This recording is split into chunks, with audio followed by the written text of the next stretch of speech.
मुंबई महानगरपालिकेच्या एकूण 94 वर्षांच्या इतिहासामध्ये आतापर्यंत तब्बल 35 मराठी महापौरांनी या शहराचं नेतृत्व केलं। 1930 पर्यंत मुंबई महापालिकेच्या प्रमुख पदाला अध्यक्ष म्हणून ओळखलं जायचं। मात्र 1931 मध्ये ठराव झाला आणि महापौर हे मानाचं पद अस्तित्वात आलं। विशेष म्हणजे त्या काळी मुंबईमध्ये मराठी लोकवस्ती मोठ्या प्रमाणात असूनही पहिले महापौर होण्याचा मान जे.बी. बोमन बेहराम या अमराठी व्यक्तीला मिळाला।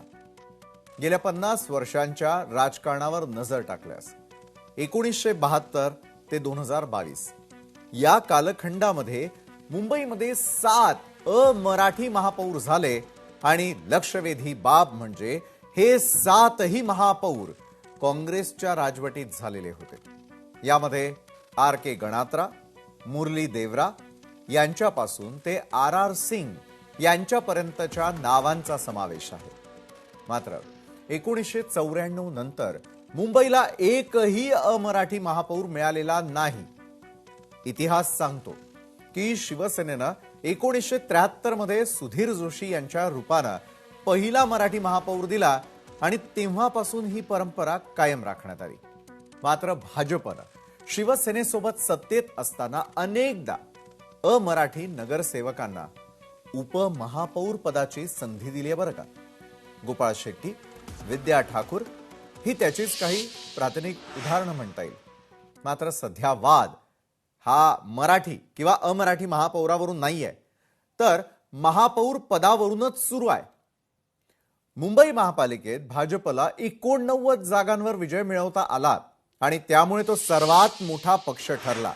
तर शिवसेनेला 29 जागा जिंकता आल्या।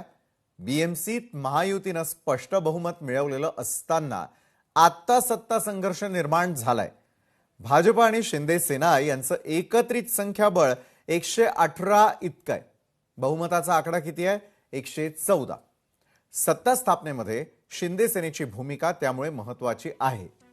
याचीच जाणीव असल्यानं शिंदे सेनेनं थेट 2.5 वर्ष महापौर पदाची मागणी केल्याची माहिती सूत्रांकडून मिळते।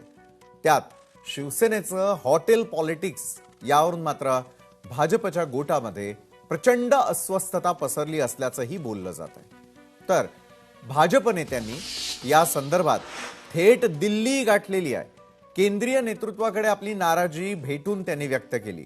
सूत्रांच्या माहितीनुसार भाजपच्या मते जागा वाटपाच्या वेळी एकनाथ शिंदे यांनी हट्ट धरून 90 जागा घेतल्या, मात्र त्यांना केवळ 29 जागांवरच विजय मिळवता आला।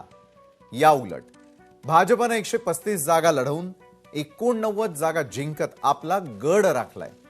जर या जास्तीच्या जागा भाजपनं लढवल्या असत्या तर भाजपनं स्वबळावर 100चा आकडा सहज पार केला असता आणि महायुतीला काठावरच्या बहुमताऐवजी स्पष्ट बहुमत मिळालं असतं असा दावा आता भाजप नेत्यांकडूनच केला जाऊ लागलाय।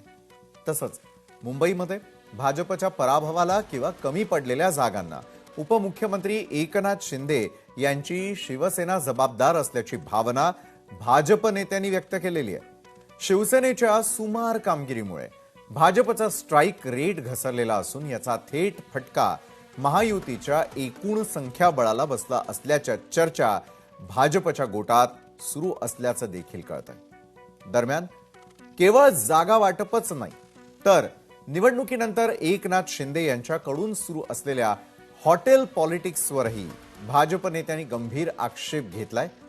या रणनीतीमुळे महायुतीची प्रतिमा जनतेमध्ये मलिन होत असल्याची तक्रार हायकमांडकडे करण्यात आल्याचंही कळतंय। तर दिवसभरातील दिल्ली दरबारी सुरू